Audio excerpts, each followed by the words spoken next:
Hello friends, আজকে চিকেনের রেসিপিটা একটা নতুনত্ব চিকেনের রেসিপি বানাচ্ছি। এটা টক দই, আদা রসুনের পেস্ট আর গরম মশলা দিয়ে ভালো করে ম্যারিনেট করে রেখে দেবো।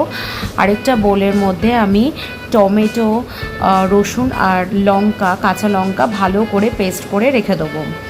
আর এটা Kashmiri red chilli powder add করছি, আর শুকনো লঙ্কার গুঁড়োও অ্যাড করব, ম্যারিনেট করে রেখে দেবো। কিছু বেরেস্তা আমি ভাজবো, আর অবশ্যই ঝালটা একদম ব্যালেন্স করে নেবে, কারণ কাঁচা লঙ্কা শুকনো লঙ্কা দুটোই দিচ্ছি আমি। আর এই মশলাটা ভীষণ ইম্পর্টেন্ট এই রান্নায়।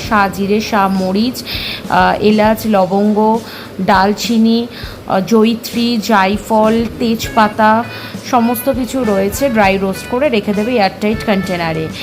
এই মশলাটা তোমরা বিরিয়ানিতেও ইউজ করতে পারো, এখানে শুকনো লঙ্কাও দেওয়া যায়, আমি শুকনো লঙ্কা দিইনি। তো এই মশলাটা বানিয়ে এয়ারটাইট কন্টেনারে রেখে দিয়ে অনেক দিন ইউজ করতে পারবে। পেঁয়াজের বেরেস্তাটা আমি ভেজে নিচ্ছি। পেঁয়াজ বেরেস্তা হয়ে যাওয়ার পরে ওই তেলেই ভালো করে আলুগুলো ফ্রাই করে নেব। দেন গরম তেলের ওপরে ম্যারিনেটেড চিকেনটা দেওয়ার পরে একে একে সমস্ত কিছু অ্যাড করব, আলু, নুন, তারপরে এটা কেওড়া ওয়াটার, আর যে পেস্টটা টমেটো, রসুন আর কাঁচা লঙ্কার করে রেখেছিলাম সেটা এই সময়ই অ্যাড করে দেবো। এটা একদমই স্লো কুক হবে। এরপরে এই জলটা যখন বেরোবে চিকেন থেকে তখন এই মশলাটা অ্যাড করব। কোনো রকম জল এক্সট্রা ইউজ করবে না, চিকেনের জলেই পুরো রান্নাটা হবে এবং স্লো কুক হবে। আর টক দই দেওয়ার জন্য অবশ্যই চিনি দিয়ে টেস্টটা ব্যালেন্স করবে। টাটা।